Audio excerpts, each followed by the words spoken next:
Hello students, today I am going to discuss Introduction to Data Compression.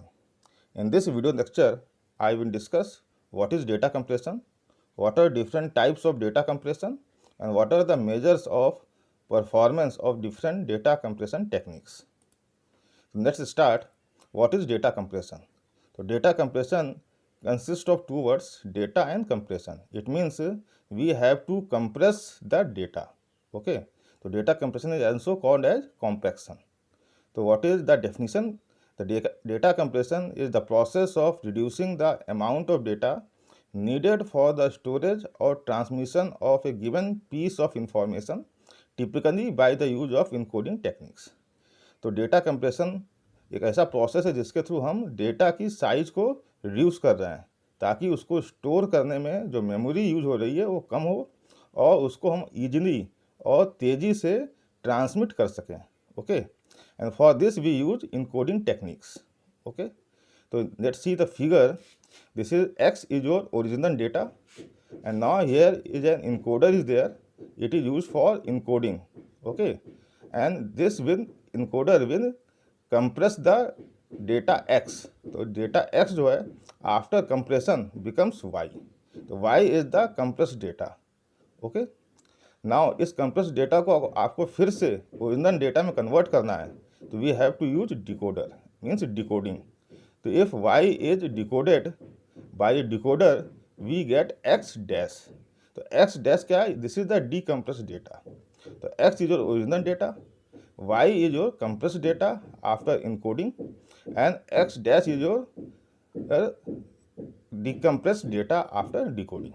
Okay, now let's see कि अगर x जो हमारा original data है और decoder के बाद अगर x डैश मिल रहा है तो अगर x डैश और x आर सेम हो जाए means after decoding we get our original data x.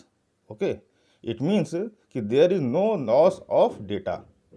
तो यहाँ पे क्या है, x जो पहले ओरिजिनल था वही x हमें अगर आपको दोबारा डिकम्प्रेस फॉर्म में मिल जा रहा है तो इसका मतलब आपके डेटा में कोई लॉस नहीं हो रहा है. तो इस तरीके के कंप्रेशन को हम कहते हैं lossless compression. Okay, where the original x is same as x dash which is we got after decoding. Okay, और अगर there is some loss of data, अगर डेटा में कुछ लॉस हो रहा है तो जो x और x डैश है ये इक्वल नहीं होंगे because there is some loss of data after decoding. तो if x is not same as x dash it means the compression is called lossy compression. तो लॉसलेस कंप्रेशन में there is no loss of data and lossy compression में there is some loss of data. Means जो x original है we don't receive the same x here. Okay, because of some loss. Okay, तो data compression जो techniques हैं basically दो types की हो गई. एक हो गया लॉसलेस कंप्रेशन जिसमें कोई लॉस नहीं होता है डेटा का. एक होता है लॉसी कंप्रेशन जिसमें सम लॉस होता है डेटा का. ओके, नाउ हम कितना डेटा कंप्रेस हुआ है.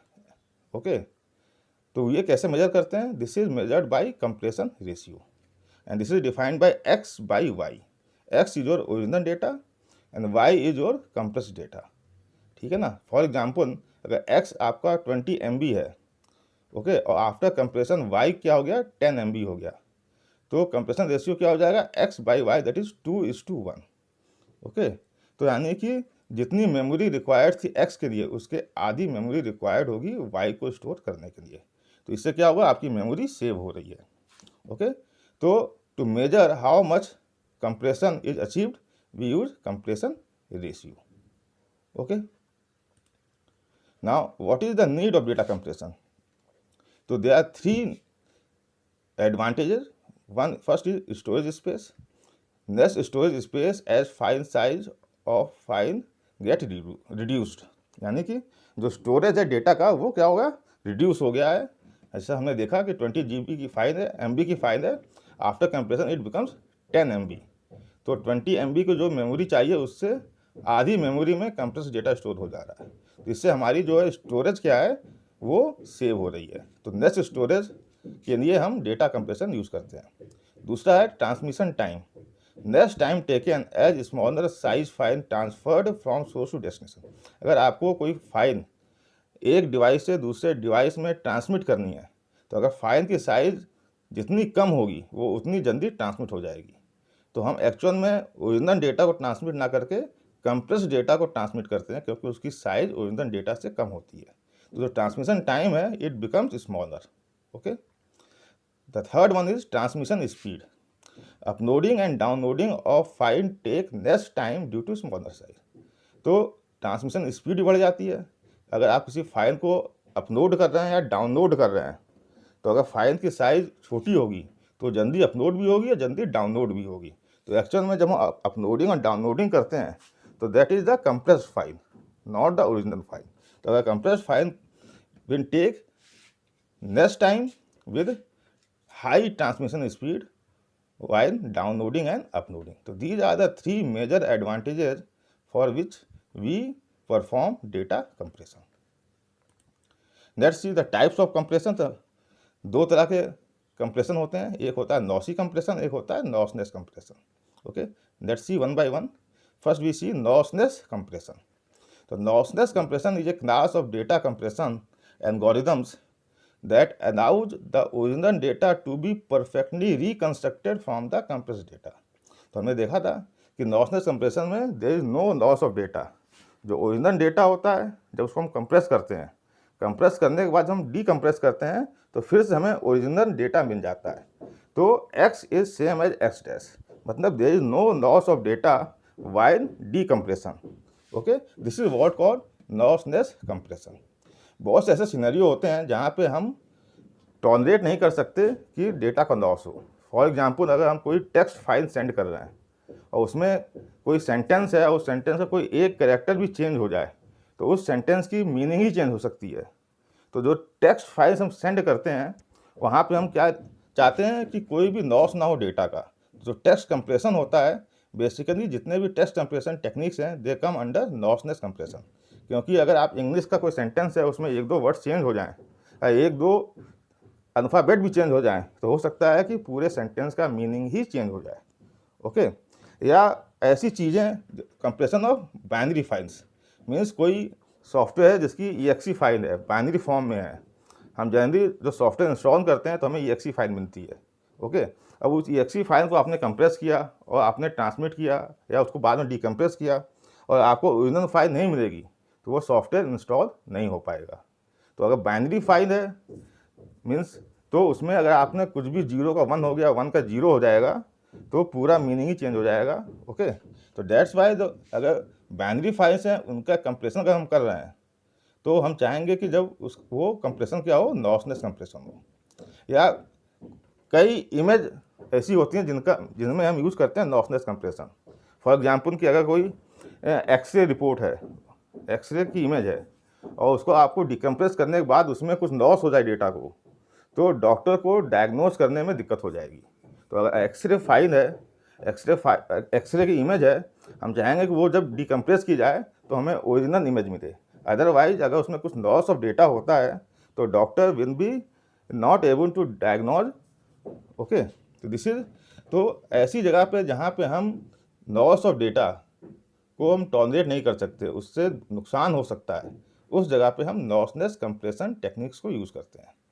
ठीक है, the compression ratio typically no better than 4:1 for lossless. तो कंप्रेशन रेशियो जो होगा वो इससे ज़्यादा नहीं होगा। 4:1 का मतलब क्या है कि 1/4 से ज़्यादा आप कंप्रेशन अचीव नहीं कर पाएंगे।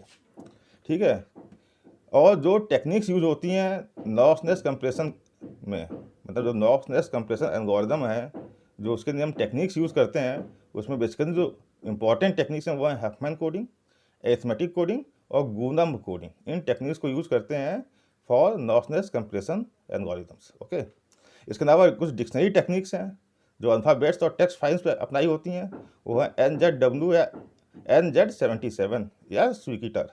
ओके, और कुछ स्टैंडर्ड्स बने हुए हैं जो बनाए गए हैं जिनको हर मैन्युफैक्चरर, हर जो डेटा कंप्रेशन सॉफ्टवेयर बनाता है वो फॉलो करता है। जैसे मॉर्स कोड है, ब्रेन, जो अंधे लोग होते हैं उनके लिए ब्रेन लिपि होती है, ब्रेन, इसके लिए स्टैंडर्ड्स हैं। यूनिक्स कंप्रेस है, GZIP है, आपने जिप फाइल जानते हैं। ठीक है, बाइनरी जिप है, इस तरीके लॉसलेस JPG है। तो जेपीजी दो फॉर्म में आता है, नॉसी भी होता है, नॉसनेस भी होता है। जहाँ पे इमेज में हम नॉस बियर नहीं कर सकते वहाँ हम नॉसलेस जेपीजी यूज़ करते हैं, अदरवाइज नॉसी जेपीजी यूज़ करते हैं। तो दीज आर द स्टैंडर्ड्स। जब भी आप इस तरह जिप फाइल देखें तो समझ लीजिए कि उसमें जो टेक्निक यूज हुई है वो नॉसनेस कंप्रेशन टेक्निक यूज हुई है। ओके, तो this is what lossless compression. इसका अपोजिट होता है lossy compression. Data is lost but not too much. Data का लॉस होता है, X is not same as X dash, मगर इतना ज़्यादा भी लॉस नहीं हो जाता है कि पूरा डेटा ही ख़राब हो जाए। ठीक है, उतना ही लॉस होगा जितना हम उसे बियर कर सकें।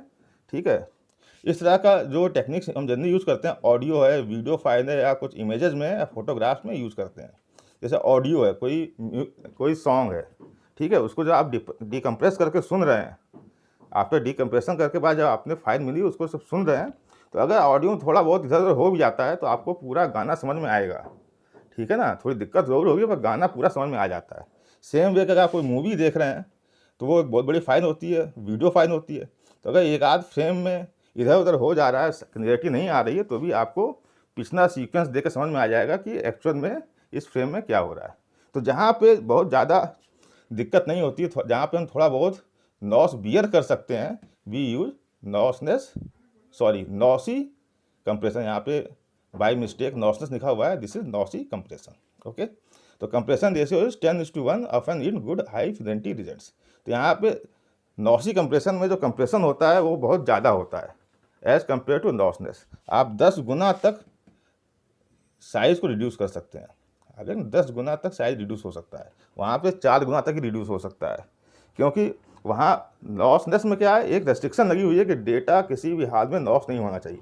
यहाँ पे ये रेस्ट्रिक्शन हट जाती है। ठीक है, जो टेक्निक्स जनरली यूज होती हैं नॉसी कंप्रेशन में वो है वेक्टर क्वांटाइजेशन, वेवनेट्स और ब्लॉक ट्रांसफॉर्म्स। ओके, और इसके भी कुछ जो स्टैंडर्ड्स हैं वो जेपीजी इमेजेस हैं जो आप नॉर्मली यूज़ करते हैं इमेज स्टोर करने के लिए। जेपीजी 2000 है, एमपीजी 2 है, S.264 है। तो ये जो स्टैंडर्ड्स हैं, these standards come under lossy compression. Okay, now this is the difference between lossless and नॉसी।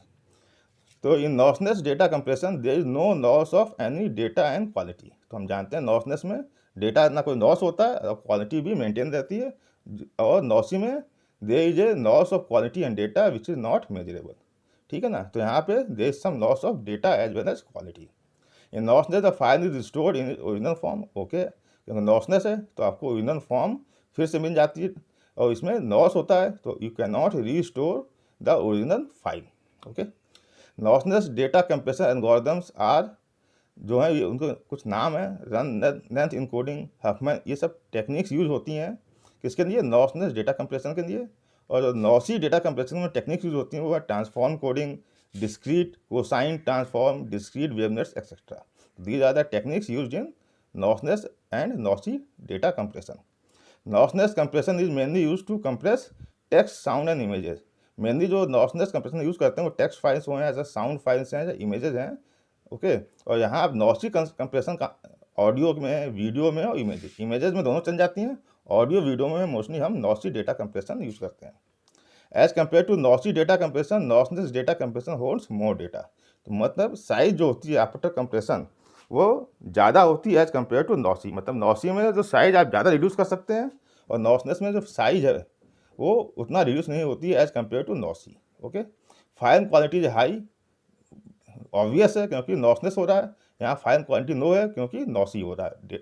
और ये स्टैंडर्ड्स हैं कुछ, जैसे जैसे BMP है, PNG, आप PNG फाइल जानते हैं, PNG use for image files. जो PNG है this standard comes under lossless data compression. या MPV4 है जो जनरली हम लोग वीडियो के लिए यूज़ करते हैं, या MP3 है ऑडियो फाइल्स के लिए। दी जो कॉमनली यूज्ड हैं, these are the compression techniques that come under lossy data compression. Okay, now comes the measures of performance, कि अगर कोई टेक्निक है, कंप्रेशन टेक्निक है, तो उसकी हम परफॉर्मेंस को कैसे मेजर करेंगे। तो उसके लिए कुछ पैरामीटर्स हैं, मेनली ये दो पैरामीटर्स हैं। एक तो कंप्रेशन रेशियो है कि कितना कंप्रेस कर रहे हैं file, the ratio of the number of bits required to represent the data before compression to the number of bits required to represent the data after compression. तो ये क्या है, रेशियो जो मैं देखा था वहाँ x/y, कि x क्या है जो ओरिजिनल फाइल साइज है, और y क्या है फाइल साइज आफ्टर कंप्रेशन है। इनका जो रेशियो होता है कि मतलब कि ओरिजिनल फाइल में कितने बिट्स थे और आफ्टर कंप्रेशन कितने बिट्स की फाइल बन रही है, ये जो रेशियो होता है वो कंप्रेशन रेशियो कहलाता है। सपोज करिए कि एक इमेज फाइल है, ठीक है, और वो जो स्क्वायर एरे है, मतलब आपका जो विंडो जिसपे डिस्प्ले हो रही है उसकी जो साइज है 256 बाई 256 पिक्सल्स रिक्वायर्स 65,536 बाइट्स, ठीक है। The image is compressed and the compressed version requires 16,384 bytes. तो कंप्रेशन रेशियो क्या हो जाएगा? कंप्रेशन रेशियो हो जाएगा 65,536 बाई 16 3xy, क्योंकि ये x है आपका ओरिजिनल फाइल है, ये y है कंप्रेस फाइल है, इन दोनों x बाई y करेंगे, इट कम्स आउट टू 4:1, यानी कि 4 गुना साइज क्या हो गई, रिड्यूस हो गई, ठीक है। We so represent the compression ratio by reduction in the amount. कितना अमाउंट हुआ, तो कहेंगे 75%। या तो आप रेशियो में बता सकते हैं, ठीक है, या उसको परसेंटेज में बता सकते हैं कि कितना परसेंटेज साइज रिड्यूस हुआ है, दैट इज 75%। दूसरा जो पैरामीटर है वो है आपका कंप्रेशन रेट। कंप्रेशन रेट है क्या? Average number of bits required to represent a single sample, ठीक है ना। तो एवरेज एक सैंपल को स्टोर करने के लिए कितने बिट्स चाहिए ऑन एन एवरेज, ये निकालते हैं, ठीक है ना। सपोज करिए कि 8 बिट्स पर बाइट, ठीक है, और पिक्सल, ठीक है, ये है ओरिजिनल फाइल में, और after compression it becomes 2, okay. यानी कि ओरिजिनल फाइल में एक पिक्सल को स्टोर करने के लिए हमें कितने बिट्स लग रहे थे? 8 बिट्स, ठीक है ना। और आफ्टर कंप्रेशन ये क्या हो गया, जो कंप्रेशन रेट हो गया 2, तो अब क्या हो गया 2 बिट्स पर पिक्सल, यानी कि बिफोर कंप्रेशन एक पिक्सल के लिए हमें 8 बिट्स चाहिए, आफ्टर कंप्रेशन एक पिक्सल के लिए हमें सिर्फ 2 बिट्स चाहिए। तो यहाँ पे जो सैंपल है वो क्या है, पिक्सल है। तो ये यहाँ पे हम कंप्रेशन रेट निकाल रहे हैं कि एक सैंपल को स्टोर ओरिजिनल फॉर्म में कितने बिट्स चाहिए थे, और आफ्टर कंप्रेशन उसी सैंपल को स्टोर करने के लिए कितने बिट्स चाहिए। This is what compression rate, ठीक है। The third one is fidelity and quality. The difference between the reconstruction and the original are fidelity and quality. यानी जो डिफरेंस होता है, ठीक है ना, रिकंस्ट्रक्शन मतलब आफ्टर डिकम्प्रेशन के बाद एंड ओरिजिनल के बीच में जो डिफरेंस आएगा वो आपका बताता है कि एक्चुअल में क्वालिटी क्या है। जितना ज़्यादा लॉस होगा उतनी ज़्यादा क्वालिटी गिरेगी, ओके। तो ये जनरली यूज होता है नॉसी में, क्योंकि नॉसनेस में तो कोई मतलब डेटा का लॉस होता ही नहीं है, तो क्वालिटी आपकी मेंटेन रहती है। ओरिजिनल और रीस्टोर्ड दोनों ही जो फाइल होती हैं वो सेम आती हैं, ठीक है ना। जहाँ लॉस होता है नॉसी कंप्रेशन में ही हम इस पैरामीटर को यूज़ करते हैं, क्योंकि वहीं पे क्वालिटी डिग्रेड हो सकती है, क्योंकि ज़्यादा लॉस होगा तो ज़्यादा क्वालिटी गिरेगी, कम लॉस होगा तो कम क्वालिटी गिरेगी। तो when we say that fidelity और quality of a reconstruction is high, we mean that the difference between the reconstruction and the original is small, ठीक है। तो अगर क्वालिटी आफ्टर रिकंस्ट्रक्शन जो डिफरेंस है वो ज़्यादा आ रहा है, इसका मतलब क्या है कि जो डिफरेंस है और between the original and the reconstruction आपका स्मॉल है, ठीक है, मतलब लॉस बहुत कम हो रहा है, ठीक है। तो this parameter is applied only on lossy compression. And the next last one is distortion. ये जनरली यूज होता है वीडियो फाइल्स में, जहाँ पे ऑडियो का यूज होता है। In order to determine the efficiency of a compression algorithm we have to have some way of quantifying the difference. The difference between the original and reconstruction is called distortion. यानी difference क्या है between the original और reconstruction के बीच में जो difference आता है उसे डिस्टॉर्शन कहते हैं, ठीक है। ये भी अप्लाई होगा नॉसी टेक्निक्स पे, ठीक है, क्योंकि यहाँ पे जो ओरिजिनल और रिकंस्ट्रक्टेड जो डेटा आएगा वो उसमें लॉस होगा, वो डिफर हो करेंगे एक दूसरे से, ठीक है। जैसे कि एनालॉग सिग्नल्स यूज हो रहे हैं ऑडियो के लिए, such as speech and video में we are using analog signals. तो अब अगर हम वीडियो ऑडियो को कंप्रेस कर रहे हैं तो अब क्वालिटी कितनी डिग्रेड हुई है ये कौन बताएगा? ये जो बंदा उसे सुन रहा है। जैसे 2 लोग हैं और दोनों को आप एक ही गाना दे दीजिए सुनने के लिए, एक ही वीडियो दे दीजिए देखने के लिए, ठीक है, और उसमें कुछ और उसमें नॉसी टेक्निक यूज हुई है, जनरली नॉसी होती है। तो ये कह सकता है कि हाँ ठीक है ज़्यादा डिफरेंस नहीं है, ये कह सकता है ज़्यादा डिफरेंस है। तो हु विल डिसाइड कि कितना डिस्टॉर्ट हुआ है, ठीक है ना।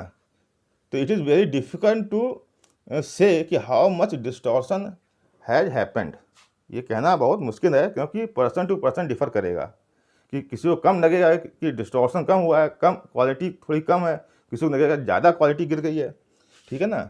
Because human resources responses are difficult to modern mathematically, many approximate measure distortion are use to define the quality of reconstructed wave forms, ठीक है।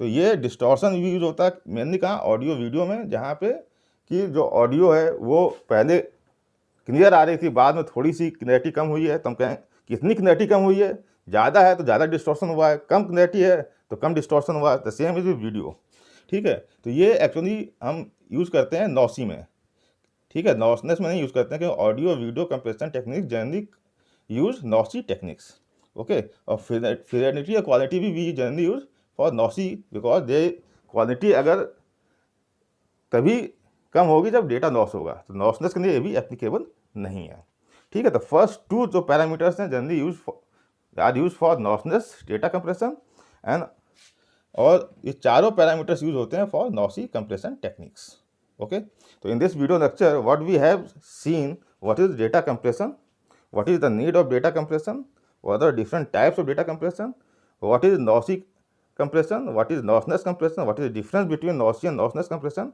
and how we can measure the performance of data compression techniques. So hope you will be able to understand. Please like, share and subscribe. Thank you.